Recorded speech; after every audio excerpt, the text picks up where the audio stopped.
Hey, listen to Commander Cookout Podcast, episode 36. I'm Brando. I'm here with Ryan, and today we continue our arc of escalation with a deck that'll get your dink stomped in the dirt. Oh, what are we doing? Hit that theme song!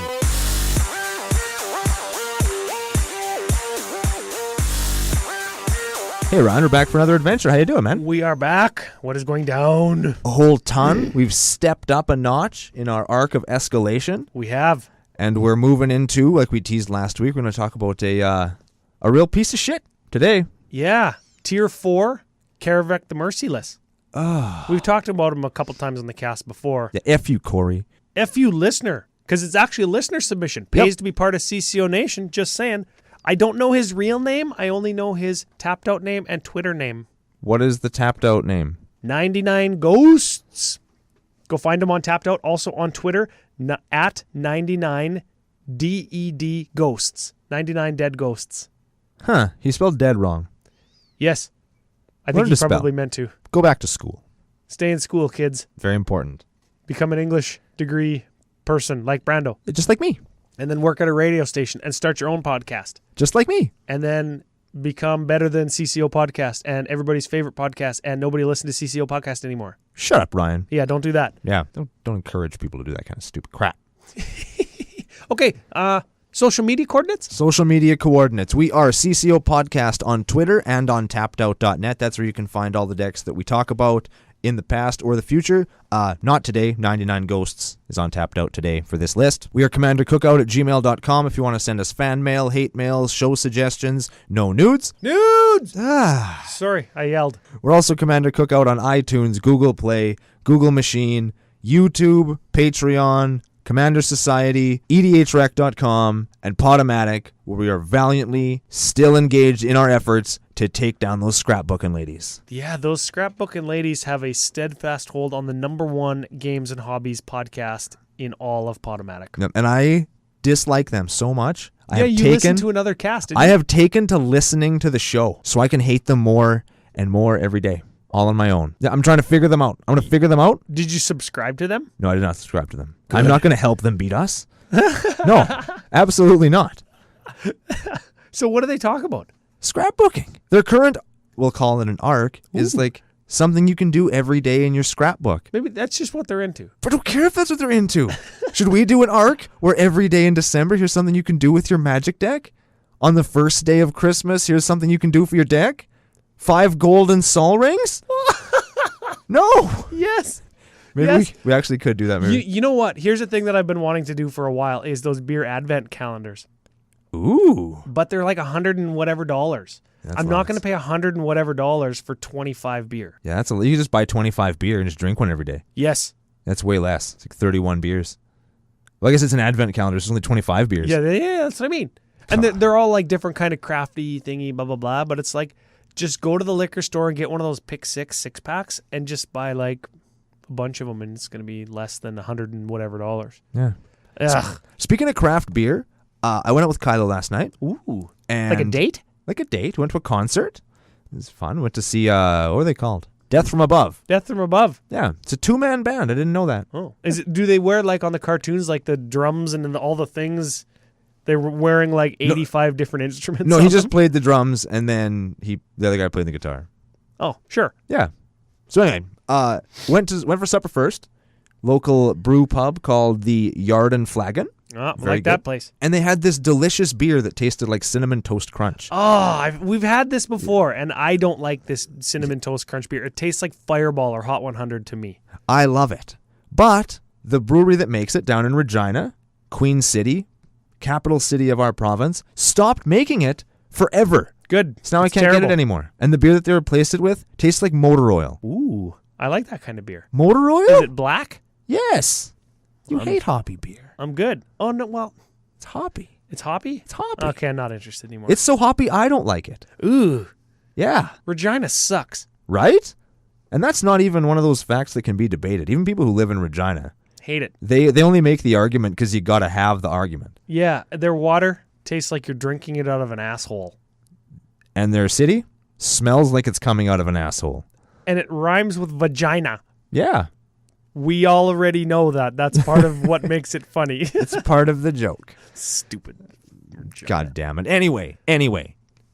What were we talking about? We were doing something. Shout-outs. Shout-outs to the patrons. Thanks. Shout-out to Rakdos lists like Kaervek. I love Return to Ravnica. Like, all of Ravnica was good. Okay, yeah, Richard Garfield designed it, blah, blah, blah. Return to Ravnica, Rakdos Guild, Red-Black, was probably, from a flavor standpoint, the best one out of all 10 guilds. You think? They were so psycho, so sadistic, so cool. They were pretty neat. They were all about like death carnivals and everything had chains and was really spiky. It kind of reminded me of Hellraiser, or if the vampires from Underworld meshed in culture with Mordor from Lord of the Rings, that's kind of what it would be like. Sure. Super cool. But less pretentious. Maybe. Yeah. And they almost seemed like they were a little bit like slapstick comedy-y. Well, you got to do that to take away from the actual horror of what's going on. Yeah. So what's the difference between Rakdos and Gruul, aside from the fact that one of them is my favorite guild in Magic and the other one is not? Like, because they're both all about stomping and savagery and killing everything that moves. I guess Gruul does it from Gruul being the green-red faction in Ravnica or guild in Ravnica.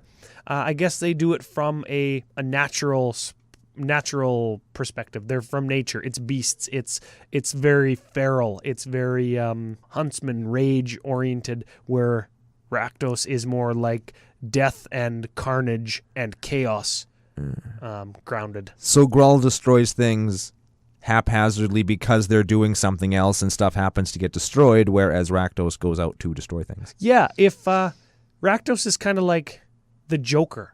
He just wants to watch the world burn because he thinks it's funny. Excellent. And that is kind of a good segue into Kaervek. Yes. Kaervek, as per the intro, will get your dink stomped into the ground because everybody hates him. He really does. Or they really do. So let's give him a read. Kaervek the Merciless is a 5/4 human shaman for 5 black-red. Legendary creature. Whenever an opponent casts a spell, Kaervek the Merciless deals damage to target creature or player equal to that spell's converted mana cost. I can see how that would be super fun to play against. Every time you do or cast a spell, you or something you control takes damage or dies. Doesn't even have to be you. It could be somebody else. You or something. So you and I and Corey are playing. Corey's playing Kaervek. Every time you do anything, I take damage. Ugh. Or vice versa. Yeah. It's terrible. I hate him. He's a bad guy. Let's go here first. This list today does not doesn't play Grafted Exoskeleton. No, it does not. It does, however, play Phyresis, which just is an enchantment that gives a creature infect. You enchant Kaervek, and whenever somebody does something, they're getting infected to death.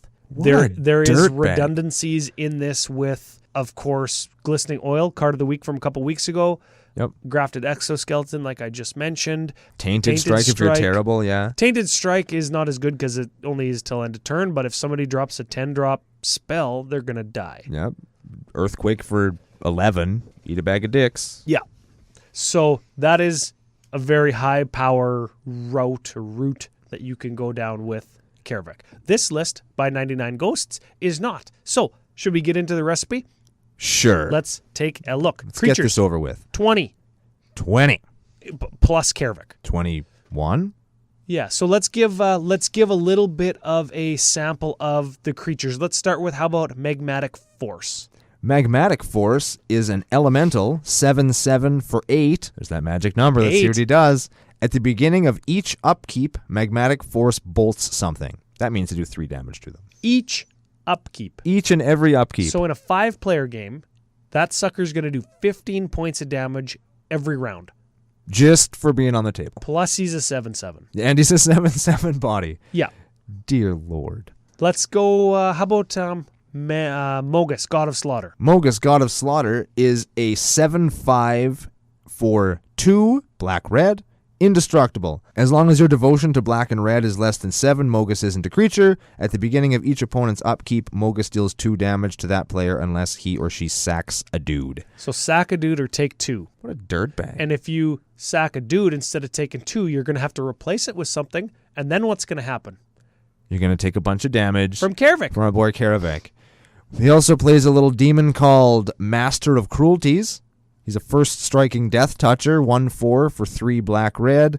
Master of Cruelties can only attack alone. When Master of Cruelty attacks and isn't blocked, that player's life total becomes 1. And Master of Cruelties assigns no damage this combat. Terrible. What a dirtbag. How about Heartless Hidetsugu? We've talked about him before. Heartless Hidetsugu is a 4/3 for 3 red. Tap. Heartless Hidetsugu deals damage to each player equal to half their life, rounded down. Certainly good with those infect cards we talked about too. Yes. Now, trend. Everything so far has been dealing tons of damage or damage to everybody. Yes. What do we call this? It's a griefer deck. Griefer deck or group slug. Like group hug, except the opposite. Yes, where you're punching everybody equally, including Yes. yourself, but usually you have a way out. Yeah, there's a few ways out, and we'll get into those. They're kind of more enchantment focused. Yes. Instance, 1 instant. 1 instant. Vampiric Tutor. Vampiric Toot. There's the 1 tutor for the list. There it is, yeah. Seems a little bit loose because it's $40, but we have a little bit of a good upgrade. Yeah, we do. Upgrade, downgrade. You be the judge when we get to the budget and potential cut section. In a deck like this, you're going to say upgrade. Sorceries, 3. I like these. Yeah, all sweepers. We got Blasphemous Act, deals 13 damage, blah, blah, blah, blah. Hour of Devastation deals 5 damage to everything and every Planeswalker. Yep. And Rolling Earthquake deals X damage to everything but things with horsemanship. Which is nothing. Which is everything, yeah. So we got sweepers, we got tutors, we got asshole creatures. What else do we got, Ryan? Well, we got 16 artifacts, and these are, again, going to be more ways to deal lots of damage. Ankh of Mishra. Read that guy. Ankh of Mishra is an artifact for 2. Each time a player puts a land into play, Ankh of Mishra deals 2 damage to that player. Yes, mirrored with Zozu the Punisher back in the creature section. Does the same thing, except he's a 2/2 goblin for 3. Correct. Also an enchantment in the enchantment section, which we'll get to later. Polluted Bonds. 3 black does the same thing, except you also gain 2 life when an opponent plays a land. Very excellent. Artifact section looks like it is... It looks like a lot of ramp. We got a Caged Sun. We got a Commander Sphere. We got an Everflowing Chalice. We got a Gauntlet of Power. We got a Gilded Lotus. We got a Mana Vault. We got a Mind Stone. We got a Key Rune. We got a Signet. And we got... I guess that's it. Nope. Talisman of Indulgence. Yes. Also ramp. All ramp. Ramp. And of course, rounded out by another griefer card, Torpor Orb. Of course it is. 2 mana artifact. Creatures entering the battlefield don't cause ETB abilities to trigger. Any abilities to trigger. Any abilities. Yes. Mucho, Excelente. So the secret's out. Lots of ramp in the deck. I'm just going to say it right now. There is 11 cards because the converted mana cost on average for this deck is 3.97. That's pretty high. It doesn't sound like it's that high, but it's basically 4, and 4 is a hell of a lot higher than 3, especially when everybody hates you. Yeah, well, here's the thing. Even if the average converted mana costs that we talk about is 3.5, this is almost half a point higher on average. That means 1 in every 2 games, you're going to be a turn slower on turn 4. Correct. Right? So, we'll get to talking about the cuts in a few minutes. No Sol Ring. No Sol Ring? No Sol Ring. Next level. Wow. Maybe he doesn't have one. Maybe. Okay, let's get into it. Enchantments. This is the bread and the butter of the Kaervek deck because this is where lots of the shit's going to go down. Yes, this is where people will hate you because most of these enchantments are things that you'll play and then people will hate you for it. Yeah, let's get a couple out of the way right off the bat. Let's talk about Havoc Festival. Havoc Festival is an enchantment for 4 black. Players can't gain life. At the beginning of each player's upkeep, that player loses half his or her life rounded up. Dang. Let's go to Leyline of Punishment. Leyline of Punishment is an enchantment for 2 red. If it's in your opening hand, you can begin with it in play. Players can't gain life. Damage can't be prevented. Now let's go all the way down to Sulfuric Vortex. Sulfuric Vortex is an enchantment for 1 red. At the beginning of each player's upkeep, Sulfuric Vortex deals 2 damage to that player. If a player would gain life, that player gains no life instead. So, common theme there, nobody's gaining life. Yep, you're losing a ton, you're common not getting theme it there, back. People are losing lots of life. Yes. So there's the trend carries over from the creatures to the enchantments in the losing masses of amounts of life and not gaining it back Yes. category. Correct. Okay, what else do we got that's in there that you like? Ether Flash. Ooh. Ether Flash is an enchantment for 2 red. Whenever a creature comes into play, Ether Flash deals 2 damage to it. Ooh, a little bit of board control. Yeah, it controls the board, which is nice. Also stops most token strategies, which is really cool. We got a little ditty called Wound Reflection, 5 black. At the end of each turn, each opponent loses life equal to the amount of life they lost that turn. Oh, so like with Heartless Hidetsugu or Havoc Festival, you could pretty much kill somebody. They just die. There's nothing they can do about it. Welcome to Death Town. We got Spreading Plague. Oh, I like Spreading Plague. Ryan it's likes from Invasion. So it's probably going to do something totally broken. Let's read it real quick. 4 black. Whenever a creature comes into play, destroy each other creature that shares a color with it. They can't be regenerated. So kills monocolor, kills tokens. It's basically Wrath of God on the table all the time. Yes. In a sort of Wrath for monocolor.deck. Good You know what? God. I like any way that you can make Kaervek indestructible in this deck. Are there any ways to make Kaervek indestructible? I don't think there are. I don't think there are currently. There's a Lightning Greaves. That doesn't make him indestructible. No, but I mean, it makes him harder to kill. I guess. I don't know. Maybe we'll talk about that later, too. Okay, we're also going to talk about why that Lightning Greaves should probably be a Swiftfoot Boots in a bit later, too. Sure. Yep. Oh, because of Shroud? Correct. Oh, cat's out of the bag. Yep. Oh, how about this one? Mana Barbs. Mana Barbs is key in a Kaervek list. It is an enchantment 3 and a red. Each time any land is tapped for mana, Mana Barbs deals 1 damage to that land's controller.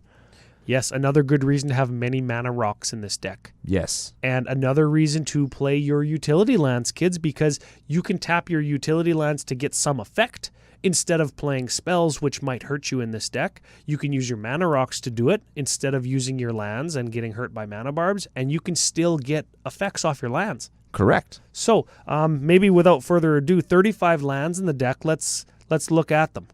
Okay, we've got an Arcane Lighthouse. Ooh, I like that one. Until end of turn, creatures your opponents control lose Hexproof and Shroud and can't have Hexproof or Shroud. And So that's if for there's- 1 and tap If there's it. something that needs killing, Arcane Lighthouse lets you kill it. Yep. We got a Cabal Coffers, that's just common mana making. We've got a Command Tower, makes stuff. We got a Ghost Quarter for killing those troublesome other lands. Myriad Landscape is a super good ramping land. yeah, it's a ramp card. I like that one. I like Temple of Malice is the Rakdos or red-black scry 1 when it enters a battlefield land. Yep. We got an Urborg, turns all your lands into swamps. And of course you pair that with Cabal Coffers, which gives you a black for every swamp you control. Correct. So there's only 1 utility land. I suppose, you know what maybe I would look at is, I believe the deck plays both Caged Sun and Gauntlet of Power. Correct. Maybe you bolster your land count up to 37 with 2 utility lands, because that's a 5 and a 6 drop mana rock. And really Caged Sun and Gauntlet of Power, because you choose a color to double your land of that color. You're playing a 2-color deck, so you're only getting half the benefit that you normally would be in a monocolor deck. And looking at the color distribution of the colors, it's basically half and half. I was just opening my mouth to say that as well, as it's 50-50.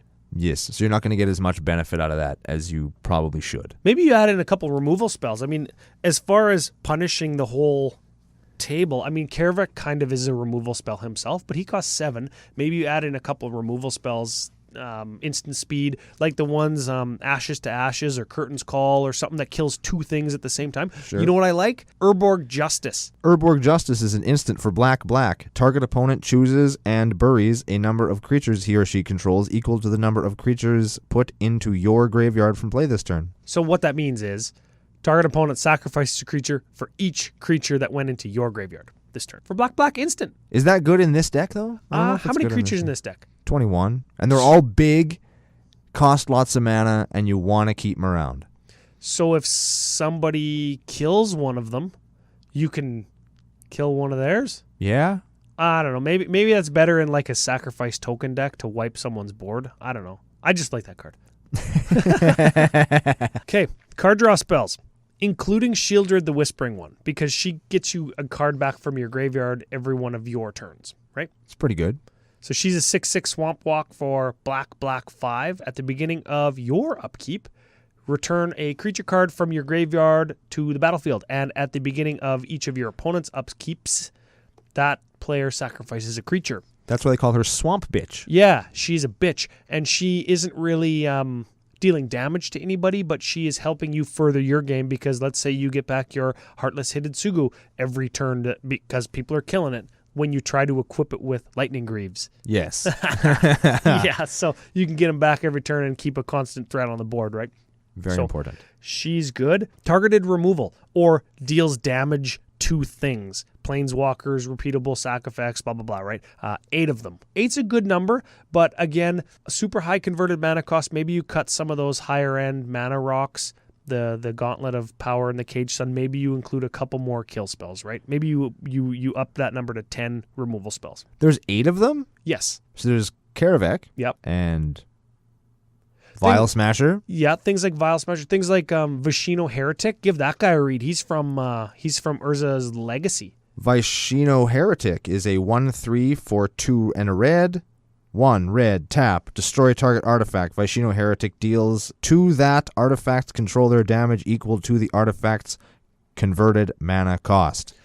People always forget when you read a card like that you can actually just kill a creature because artifacts can be creatures too. It's very good. That last week, Mere Battlesphere takes 7. Yeah. I like that for...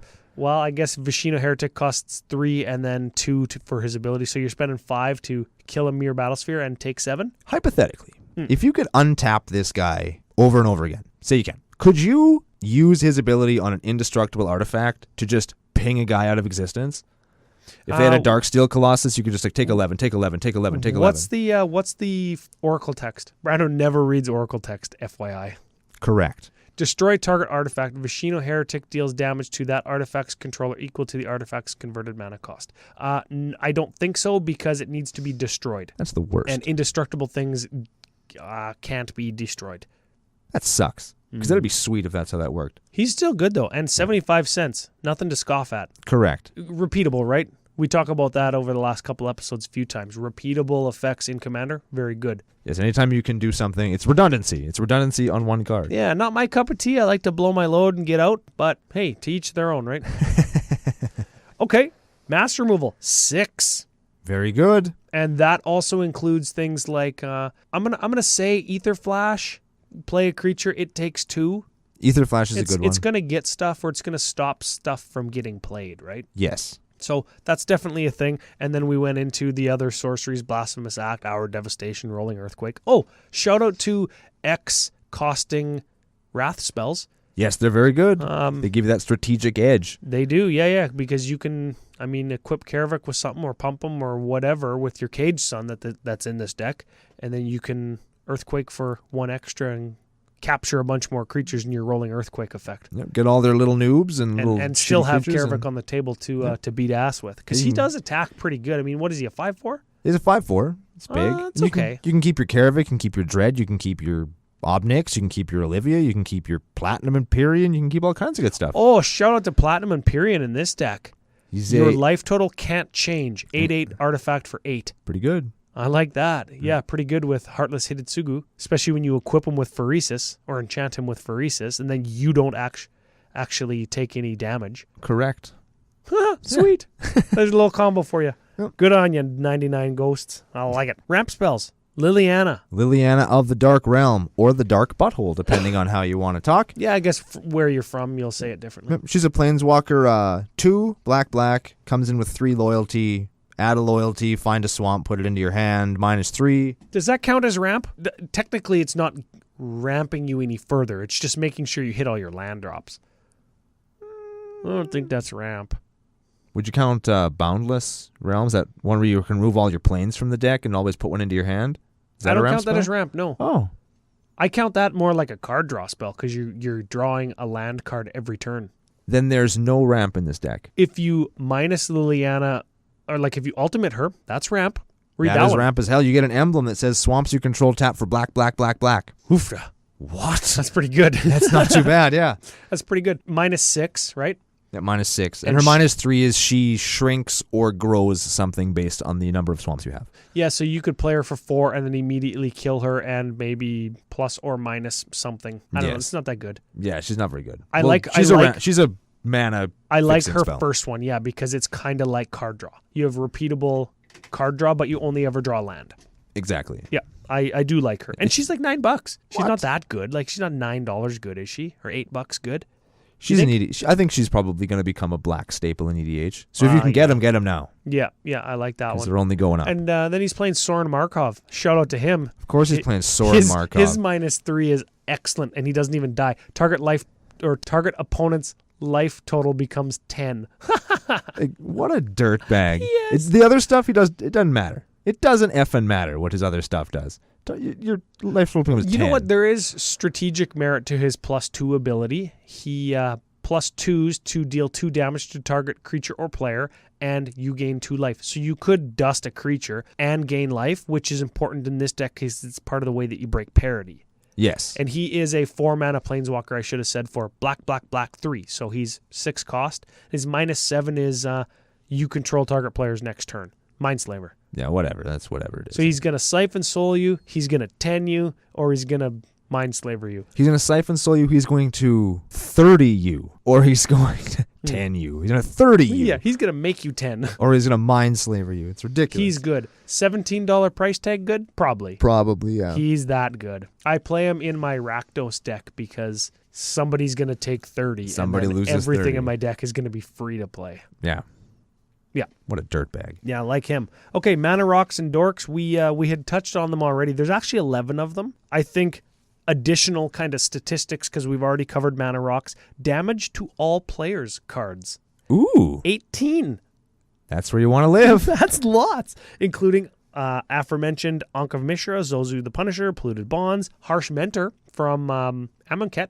Give him a good read. Harsh Mentor is a 2/2 for 2. Note that he's the lowest casting cost card that we've read in this list. Is 2. Is the lowest one we've read so far. Whenever an opponent activates an ability of an artifact, creature, or land on the battlefield, if it isn't a mana ability, Harsh Mentor deals 2 damage to that player. How relevant is that because it says if it's not a mana ability? Well, it hurts them based on your thing earlier where you can use your utility lands to activate abilities. It would do 2 then. If you're activating a creature to find a land, put a land into play from your hand, or Royal Assassinating something, Heartless Hititsuguing something, if somebody else is doing that. That's a fair trade, though. Yeah, It's definitely. going to deal like 80 damage. Okay. Definitely. But it's a thing. You sold me, and it costs 2 and not 8. It's a 2/2 for 2. It's legit the lowest casting cost thing. It's the only thing you can play on turn 2 that isn't a rock. I don't know. I think I might take the rock because my turn 3, 4, 5 plays are so much better than a Harsh Mentor if set up by a rock. That's true. That's true. There's lots of little punishers that we could play in this deck that he's not. There's this guy. There's that. There's an elemental for 1 and a red that whenever a land comes into play under an opponent's control, if it's not the first land, it 3s them. So if you play a fetch land or you're playing Sousa Lost But Seeking, you're playing a billion lands every turn. Tunnelingus. Tunnelingus. That's the one. Tunnelingus. What else is there? There's a lady that whenever she's a red, 2/2 for red. Whenever a player plays a spell from their graveyard, she 2s them. Oh yeah, see, I think less relevant than Harsh Mentor. Definitely, yeah. But there's Punisher cards that whenever somebody does something, I guess the low ones, the low converted mana cost ones are easier to cast, make your deck a lot smoother, but are far less consistent than whenever you play a land, you take damage. Correct. Yeah, I'll take the latter, I think, right? And just play more ramp spells. Yes, you're probably right. Yeah. Okay, so a couple other stats. Damage doublers. 2. I think this could be a little bit higher. So Gratuitous Violence, Furnace of Wrath, those aren't in here. There's a curse too. Curse of Bloodletting? Maybe. It's the one, I think that only hurts one person. That only curses one person, but sometimes that's fine. Yeah, sometimes that's okay. I don't know. I like Furnace of Wrath. Red, 1. Double all damage. Yes. Very good. Another instant type of win scenario with Heartless Hititsugu, for sure. Yep. This deck is playing Dictate of the Twin Gods, exactly the same as Furnace of Wrath, except it costs red 3 and has flash. Which is okay. I'm not sure how relevant the flash is, but it gives you at least a turn to benefit with a full untapped board state before your opponents get to trash you with it. That is one thing, and the other thing is, okay, everybody's looking around the table with the Heartless Hititsugu out, and everybody is planning on taking half their life in damage. End of turn, Dictate of the Twin Gods, Heartless Hidetsugu, everybody's dead. But you're dead too. And then we're back to 2 weeks ago. No, not if you break parity. Not if you have some way to break parity, right? And no, it always kills you because it's half your life. You double half, it's all of it. Every time. Is there any ways to prevent damage? Yeah, there's that artifact creature, the 8/8 for 8, that Oh, yeah. Platinum Empyrean. You got Platinum Empyrean. That's your only out for that particular combo in this deck. Oh, yeah, I suppose. Goes back to last or 2 weeks ago's deck where it was draw.deck. Yep, and that's what that is. Heartless Hidetsugu, damage I just like doubler. that card. I'm hung up on that guy. He's a good guy. He's an alright guy. One more. Makes you sacrifice or discard.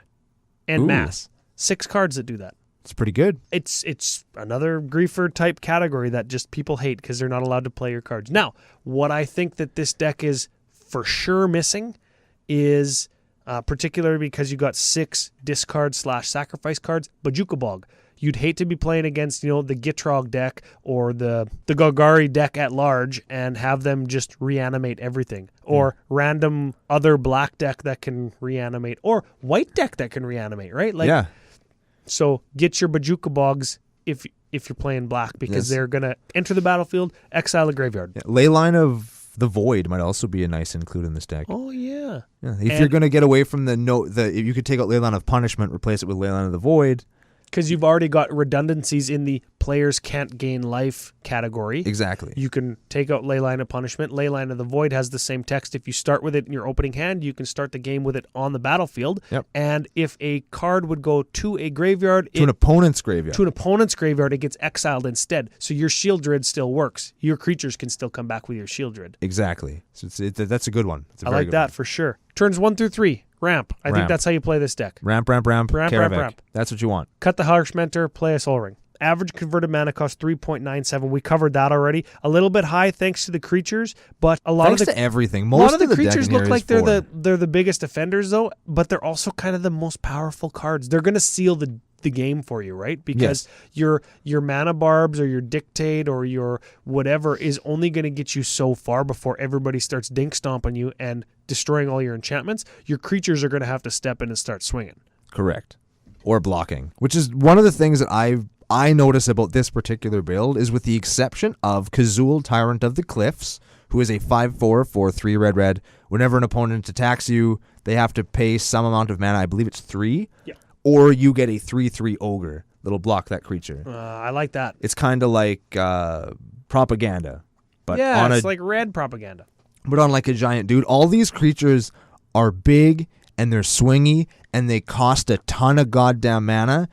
And if you're playing against something akin to my Marchesa Queen of Death Touch deck, they don't mean shit. Because my 2/2s are going to kill them all day long. Yeah. And you know what the sad part is I like every creature in this deck. Every creature in here is incredible, but they cost so goddamn much, and they're going to be things that you need to seal the game up, so it's going to be really tough for you to block things. And eventually that green deck is going to stick a creature, and then they're going to stick it to you with that creature.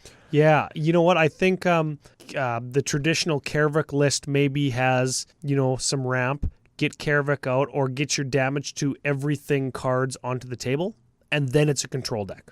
Yes. Where this deck a little bit feels like it's trying to be an aggro deck with extra damage to all things cards and extra creatures. Correct. I think that you could maybe even cut some of the creatures for more stupid enchantments that kill stuff. Like you could put in something awful like Burning Sands. Whenever a creature comes into play, its controller sacks a land. Oh, see that's a traditional Kaervek card, and I just hate that. I like that. I like the 99 Ghosts deck. Oh, we didn't mention the name Rakdos Handjob. I like where this is going because it seems like it's trying to be an aggro deck. Yes. Which I appreciate. A, because I like aggro. B, because the standard Kaervek list is kind of control-y and really fucking grindy, and I just hate the deck. But this one is not like the standard ones. That's part of the reason why we picked it. That's true. They could do more. We can't rag on it too much. But they could do more aggro-y stuff, because none of their creatures are, I would say, aggro enough to call it an aggro deck. Yeah, they might not be as low to the ground, but you know what? Maybe with the 11 ramp or like you can rocks, right? You can get to them quick. That's true. But until Isn't that you what hit aggro is though? Getting to it quick and then just pounding. But with an aggro deck, you get to it quick, and then you have more and more and more and more and more and more and more. This one you'll run out. That is true. You know what? Let's skip ahead a little bit. That's a good point to skip ahead to. Let's call it budget, other options, changes that we would make if we were to test this deck. Before the cast, we had talked about Necropotence. Yep.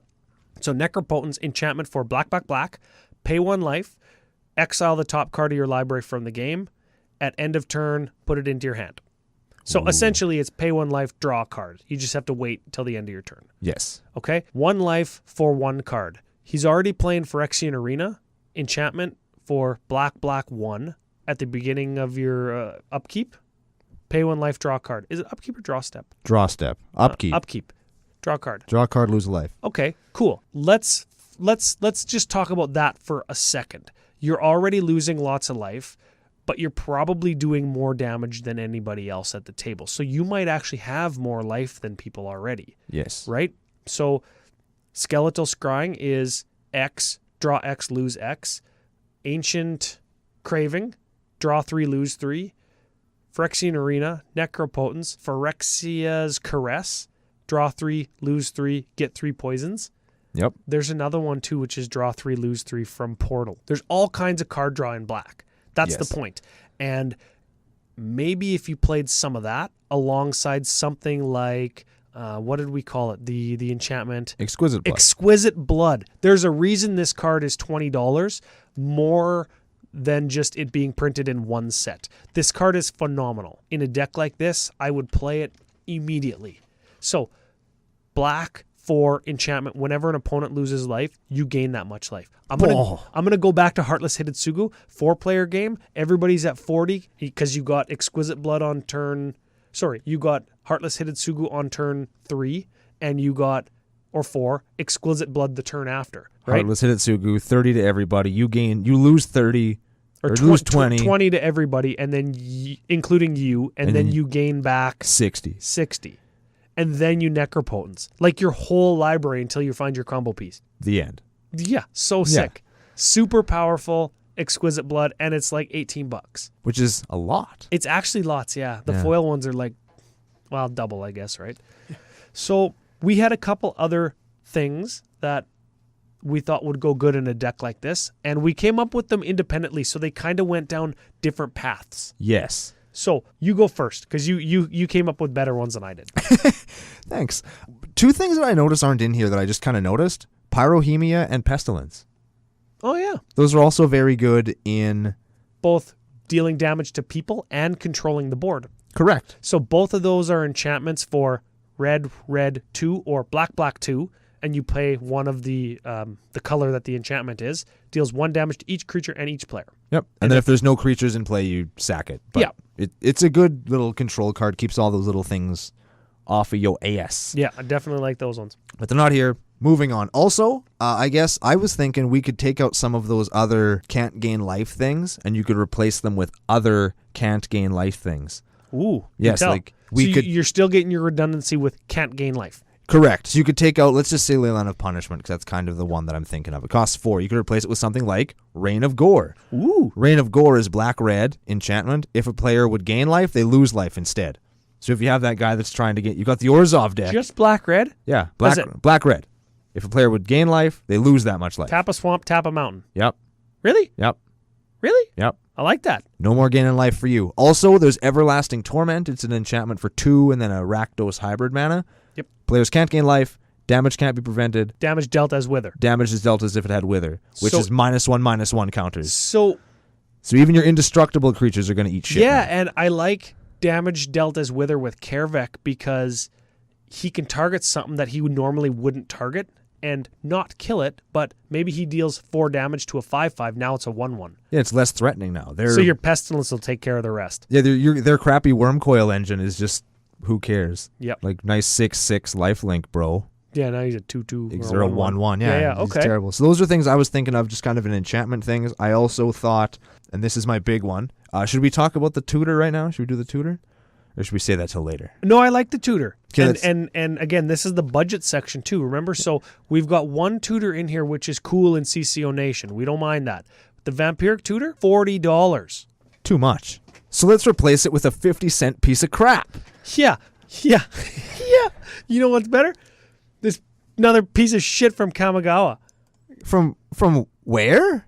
Crappy Gawa. Oh, man. Night Dealings. Night Dealings is an enchantment, so it's kind of on theme, I guess. For 2 black. Whenever a source you control deals damage to another player, put that many theft counters on Night Dealings. Stop there.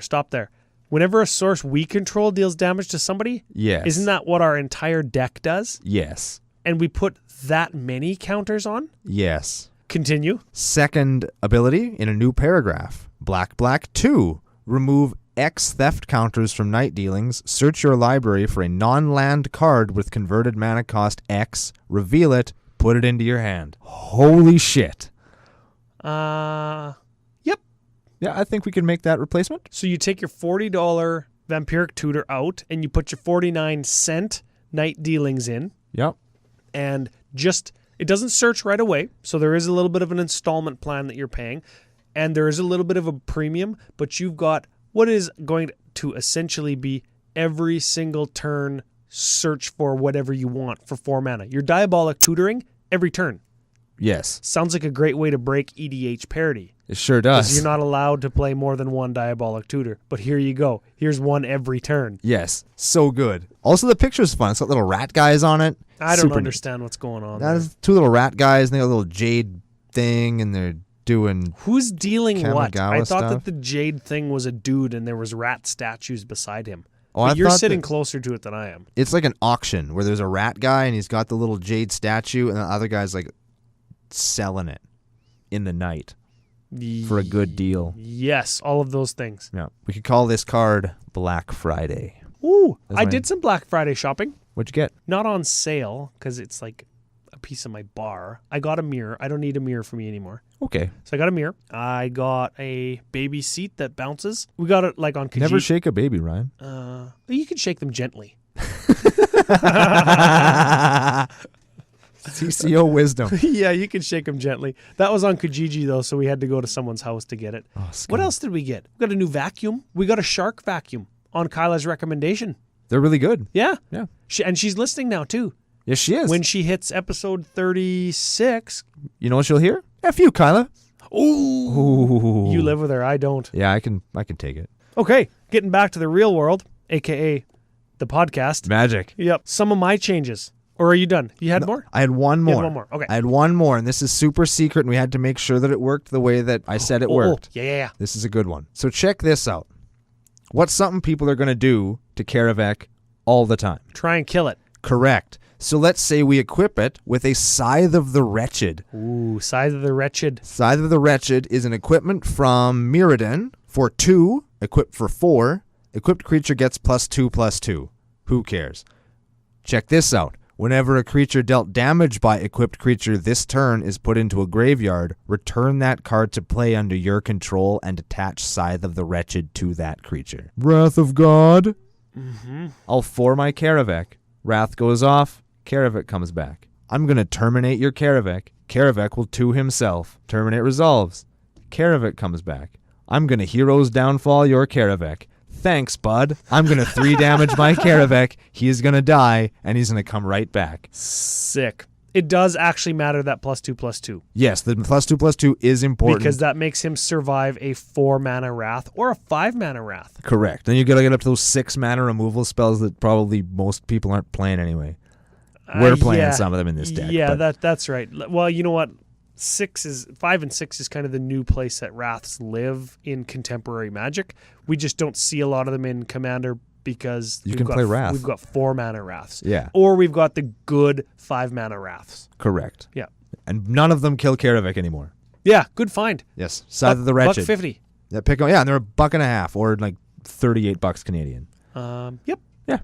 I like it. Yeah. So what do you got, Ryan? I've got, just hear me out here. And this is just little kid me. Okay, I hate it. Little kid me wanting to switch out my $3.25 Kaervek for my $1 to Sabo Tavik from Invasion. They have the same converted mana cost, the same actual mana cost. They're both legendary.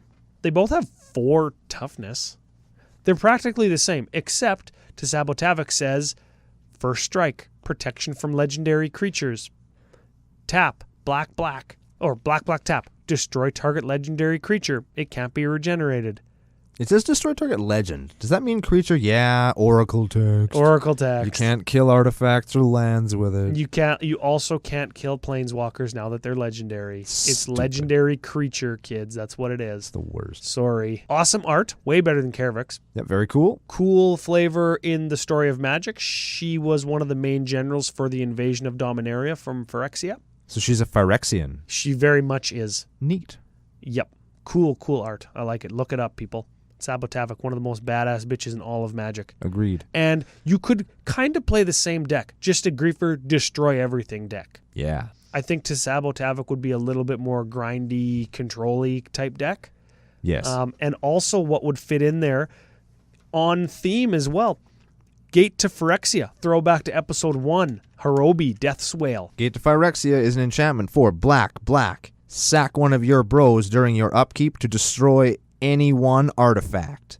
You may not sacrifice a creature that is already on its way to the graveyard. Now, the only two arguments against this is you don't have a whole bunch of creatures to sacrifice, but you could build more in, thusly probably reduce your average converted mana cost. Yeah. Or if you wanted to keep it high, you could play something like that guy that every time you play a spell, you get a bunch of dudes equal to the cost of the spell. Who's that? I forget him. Endrixar Master Breeder. Yeah, him. And you also play Shieldred, so you can get your guy back, and if he's got an ETB trigger, excellent. Yep. The other thing, too, is you're playing red, which can destroy artifacts, a la Vaishino Heretic, for example, in the list already. Yes. Since we're talking about playing red, Chaos Warp, not in the deck. Chaos Warp, shuffle a thing into the library, reveal the top. If it's a permanent, goes to play. Yes. Essentially, it removes any permanent from the battlefield. Yes. And gives them potentially a different permanent. But just as often, they whiff on a land or a spell of some type that isn't a permanent. I have seen a certain member of our playgroup get the same permanent back. Really? Yep. I never seen it. You can guess who it was. Fucking Jesse. Yep. God, I hate that guy. Me too.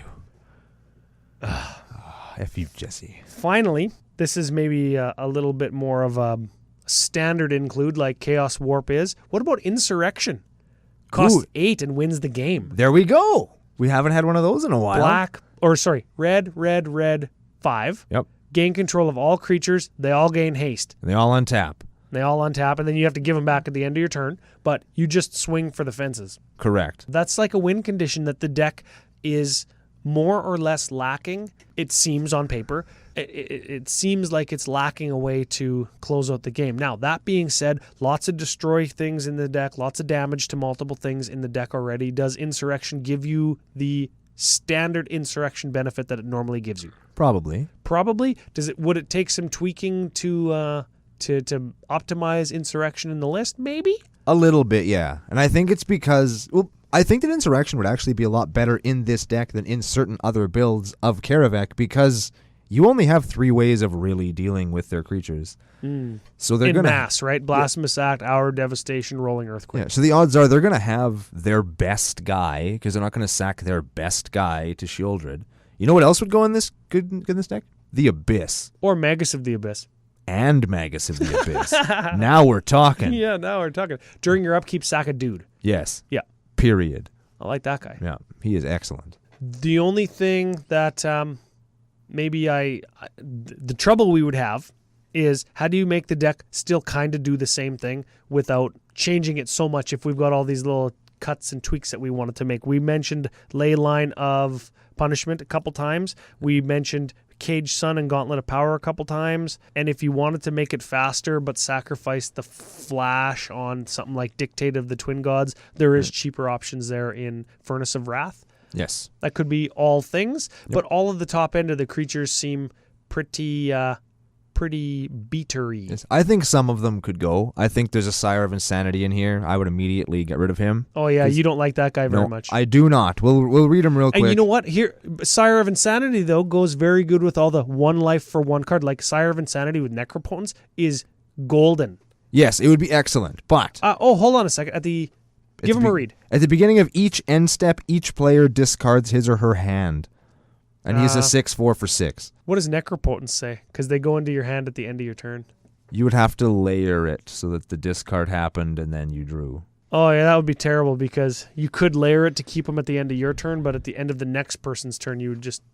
Yeah, Sire of Insanity is a hard card to play with. Yeah, I would get rid. We're not playing anything that punishes people for discarding cards. There's no Magrim. There's no Liliana's Caress. There's nothing like that. And everybody's going to hate you. We said it right off the top. Yeah. This deck is going to get your dink stomped in the dirt. People will be beating the crap out of you. And you top decking to prevent that isn't going to help because your one card is not going to be as good as your 4 opponents' one card. Because all of them are going to be at you. Yeah. And there's 4 of them. Yes. I got it. Sire of Insanity with Yawgmoth's Agenda. Bonus points, kids, if you knew what that was. Time's up. Yawgmoth's Agenda is an enchantment for 3, black. Play no more than 1 spell each turn. You may play spells in your graveyard as though they were in your hand. If a card would be put into your graveyard from anywhere, remove it from the game instead. Of course, you have to cast Sire of Insanity first. Yeah. And then keep him around for a while. Well, you just cast Sire of Insanity, then Yawgmoth's Agenda. The next turn. Yeah, I suppose, yeah. I don't know. I don't know if I like it. I Sire of like Insanity. Sire of Insanity. Get rid of him. Get him out of there. Okay, get him out of there. He's a What else swamp now. might we want to get out? Maybe the milk list will tell us. Let's read the milk list real quick. Milk list is, as per edhrec.com, the most commonly played spell at each converted mana cost in the color pairing that we're talking about. In this case, red-black, or Rakdos as it's aptly named. Rack Daddy. The 0-drop slot. We laughed at this last time. Endless one. He actually costs 0. No. He's not playing Endless one. Okay, 1-drop slot. Soul Ring. Nope. Crazy. That's weird to say. Rakdos Signet at 2. Signet. Yep. Phyrexian Arena at 3. Yep. Diabolic Tutor at 4. Nope. Bloodgift Demon at 5. Nope. Sire of Insanity at 6. Yeah, that's on there. Come on, Internet. Do better. Cut it. Cut it. It's on the milk list. It's too common. Butcher of Malachar at 7. Nope. Decree of Pain at 8. Nope. There's a good one. That is a good one. I like that one. Blasphemous Act at 9. Yep. Kozilek Butcher of Truth. Nope. Ulamog Infinite Gyre. Nope. It that Betrays. Nope. Emrakul Promised End. Nope. Emrakul Eon's Torn. Nope. Another Draco. Draco in a Rack Daddy deck? What? Sure. Yeah, whatever you want to do. We're not playing it. Yep, not there. 4 milk list matches. Definitely cut the Sire. Cut that Sire of Insanity. Cut him down. Cut him in half and send him to those scrapbooking ladies and tell them to stick it in for the day 13 of their 25 Days of Christmas scrapbook special. Yes. Take it out of the sleeve and bite it, and then get your friend to bite it, and then get your friend's dog to bite it. Boom. Moonlight bargain style. I suppose. Okay. Card of the week? Card of the week. I can't say it is good. Yeah, it's the magic. It's the magic. Card of the week? I think we got to go to Night Dealings. I think we do too. Night Dealings. 49 cents American. It's like 37 cents or $37 Canadian. Yep. In a deck like this, it's going to let you tutor every turn. As long as you're willing to pay 4 mana for it. As you're willing to pay the 4 mana premium, and there's enough ramp in here, you can get there. I think so. If you're gonna play Diabolic Tutor or the 5-drop Diabolic Tutor from Amonkhet, or the 5-drop tutor that gives you 3 black if you have 2 instants and sorcery. If you're gonna play any 5-mana tutor, you can play this. Yeah. There's no reason to not play. You have enough incidental damage where there's always going to be enough counters to find anything you want. So good. Now, Spice Calculator. Spice Calculator time. At the time of this recording, there were 287 Kaervek lists, making him the 8th most popular Rakdos commander. 8. That's pretty far down. Yeah, that's not super great, but, tier 4. Tier 4. Let's go into that a little bit. So these decks are somewhat weak. Now, not saying that this one is, but tier 4 in general. They might have trouble winning in competitive metas, but they do well in casual games. And I think that is indicative of the type of deck that Kaervek is, because he is going to either dink stomp everybody, like us the other night when we played against Corey, or he's going to get his dink stomped by an actual real deck, which the description actually covers. They need very favorable meta or a very lucky hand to win against decks like Zur. Zur being one of the tier 1 commanders. Correct. Yes. So I think that is fairly accurate of Rakdos.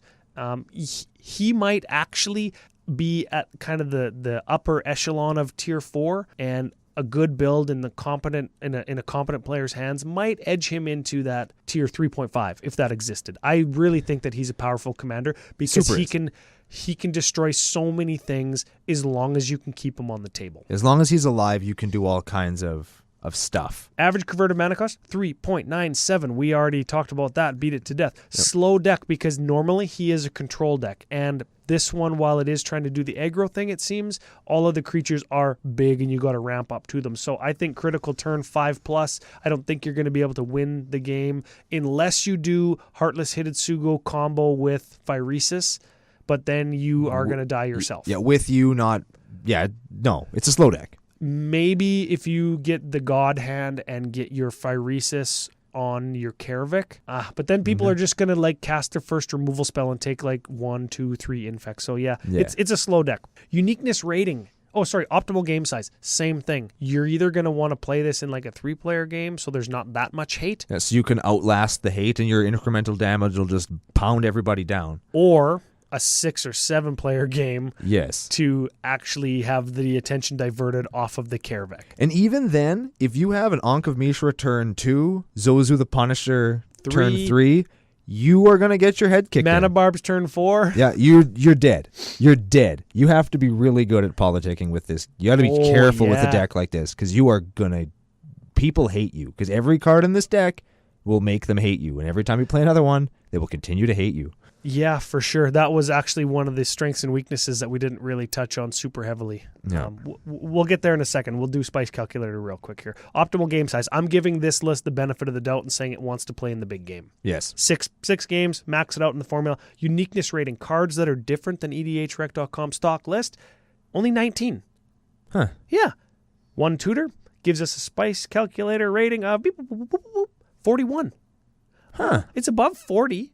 Yeah, that's where we like to be. But it is playing a lot of the stock Kaervek cards. And while there is lots of stock Kaervek cards, it doesn't suffer from Zada effect because you could make this an aggro deck or a control deck on either end of the very large spectrum that Kaervek offers you. Thank you. Yes. And there is plenty of different cards that could go in this deck, and I think this one is just kind of in the middle and is capturing cards from both ends of the spectrum, and is only 19 cards different than the stock list. There you go. Not the spiciest, but not bad. Yeah. I think anything above 40 is okay, right? Yes. Because it isn't doing the all-out control, and it isn't doing the all-out aggro. Yeah. It's doing something in between, which is a little bit different. And you'd get some points for cutting that Sire of Insanity.